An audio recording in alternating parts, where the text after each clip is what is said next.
Hello everybody, c'est Gaps. On se retrouve aujourd'hui pour une vidéo trucs et astuces. Et l'astuce du jour, c'est comment changer les icônes de bureau ou les icônes de raccourci. Alors la première chose à savoir, c'est que une icône de bureau ou de raccourci, donc ceci, ce n'est pas une simple image qu'on va pouvoir mettre dessus. Il faut un format spécial qui est un format ICO. Et donc je vais vous montrer comment convertir de simples fichiers images JPEG ou PNG en .ico afin de pouvoir remplacer vos icônes. Donc je vais aller sur Google pour me chercher une image. Donc je vais dans Google Images tout simplement. Et je vais chercher une image. Donc moi j'ai décidé de changer ici l'icône de vidéo troubleshooting. Donc je vais me chercher une image de troubleshooting.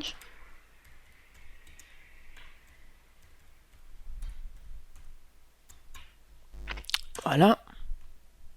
Et par exemple, celle-ci, tiens, hop. Non, même celle-là. Voilà. En plus, elle est en transparence, donc c'est très bien. Au niveau esthétique, ce sera beaucoup plus joli. Donc pour l'enregistrer, clic droit, enregistrer l'image sous. Et je vais la mettre ici dans mon dossier icône. Il se met juste au bon endroit, c'est parfait. Enregistrer. Et voilà. Donc c'est un fichier PNG. Donc ça n'ira pas pour changer l'icône. Windows ne l'affichera même pas dans les possibilités. Donc je vais aller sur un site que j'ai trouvé qui s'appelle ICO Converter. Voilà. Je vous mettrai le lien dans la description. Et pourquoi celui-là? Donc j'en avais trouvé, il y en a pas mal sur le net, qui permet de le faire gratuitement. Moi j'ai choisi celui-ci parce qu'il permet de convertir en un fichier ICO à 256 pixels. Et donc cela permet que ce soit dans toutes les tailles d'icônes de pouvoir afficher l'image sans problème. Donc première chose, je vais aller chercher mon fichier sur mon ordinateur. Voilà, c'est celui-ci. Je fais ouvrir. Une deuxième partie pour la taille. Alors ici il me dit que dans un seul fichier ICO on peut stocker plusieurs résolutions. Alors j'ai testé. Et ça marche pas des masses. J'avais une bande blanche au milieu de mon image, c'était pas joli du tout. Par contre, en décochant 16, 32 et 48 pixels et en ne mettant que 256 pixels, ça marche très bien. Tout comme ils nous disent ici que ça ne fonctionne qu'avec des systèmes d'exploitation 32 bits, je suis en 64 bits et ça fonctionne très bien aussi. Voilà, pour l'info. Dernière partie ici, je ne change rien. Je vais juste cliquer sur Convert. Alors, avant d'aller changer mon icône, je vais d'abord aller justement la déplacer. Pourquoi? Parce que si on change le fichier après l'avoir fait le changement ici sur le dossier, l'icône disparaît. Donc vous devez recommencer. C'est ce qui m'est arrivé ici avec Formation PP. Je l'avais supprimé de mon dossier download en pensant que je l'avais déplacé. Et donc je me suis retrouvé de nouveau avec l'icône par défaut. Donc je vais aller déplacer ce fichier qui se trouve dans download. Voilà, c'est celui-ci. CTRL X et je vais le mettre dans mon dossier icône. CTRL V. Je l'avais déjà, vous voyez. C'est pas le même. Si, oui, non, c'est pas le même. Excusez-moi, c'était pas le même. Je vais le renommer aussi. Voilà. Oui, ici c'était le PNG en fait. Et l'ICO. Ça change avec la conversion. Ça sera à voir après si c'est joli ou pas. Donc une fois que c'est fait, je vais sur mon dossier vidéo troubleshooting, je fais un clic droit, je vais dans propriétés, dans personnaliser, donc ici j'ai fait la traduction française directement, et je vais dans changer icône, Donc ici vous avez les icônes qui sont par défaut dans Windows. Moi je vais aller chercher le fichier que je viens de convertir. Ici. Voilà, c'est celui-ci. Je fais ouvrir. OK. Encore OK. Et voilà, j'ai mon fichier troubleshooting avec la nouvelle icône. Et je vais en profiter pour vous montrer que dans les 3 tailles que propose Windows, je verrai correctement cette icône. Donc que je sois en petite icône, voilà, en médium et en large icône. Voilà. Vous voyez ici, j'ai en fait c'est un 64 je crois, et vous voyez que j'ai un bord blanc parce que l'image ne s'adapte pas au cadre de mon icône.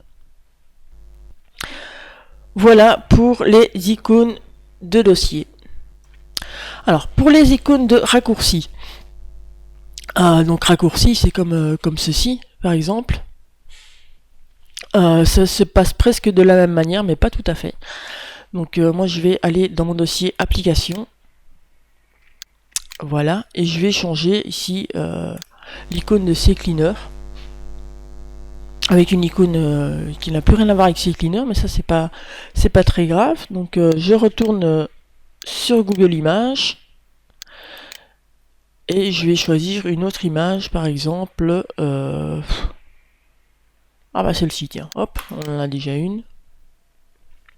Il y a un bord blanc, c'est pas très grave, donc je vais la télécharger comme j'ai fait là tout de suite.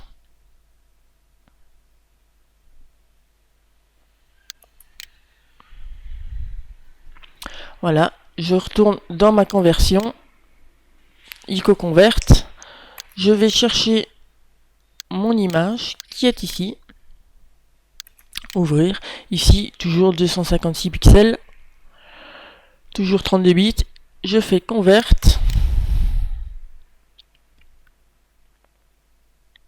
voilà, comme là tout de suite, je vais aller le déplacer tout de suite, comme ça, pas de souci. Download.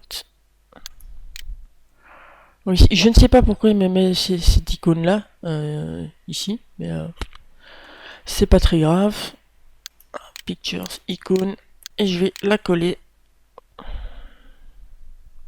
C'est pas cette image là, hein. Voilà, donc je l'ouvre.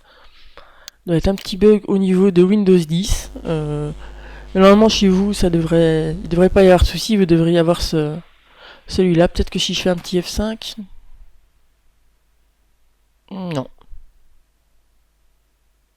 D'ailleurs, je ne la trouve même plus. Ah oui, elle est là. Donc, et maintenant, je vais aller la mettre dans mon dossier application. Voilà, je fais un clic droit sur le raccourci. Je fais propriété. Et cette fois-ci, on n'a plus de personnaliser, mais ici, on a changé icône au niveau de l'onglet shortcut, donc raccourci en français. Et donc si je clique dessus, déjà il me propose tous les icônes que CCleaner avait par défaut. Donc moi je vais aller chercher la mienne, qui est ici, voilà. Ça me perturbe, excusez-moi, ça me perturbe un peu le fait que l'image soit pas à jour. Donc voilà, je fais ouvrir, OK, encore OK, et voilà, elle a changé. Ici on le voit pas bien, peut-être en faisant un petit zoom. Oui, c'est pas encore très clair, donc je vais aller changer la taille pour que vous voyez mieux. En large, voilà. Vous voyez que mon CCleaner est bien avec ma nouvelle icône. C'était exactement ce que je voulais. Encore une fois, ici, vous voyez, c'est une résolution plus petite, donc j'ai pas mon icône qui a grandi par rapport à ici, Minecraft ou Google Chrome, comme je vous expliquais tout à l'heure. Et bien voilà, c'est tout pour cette vidéo trucs et astuces. Je vous donne rendez-vous pour la prochaine vidéo. Et je vous dis ciao!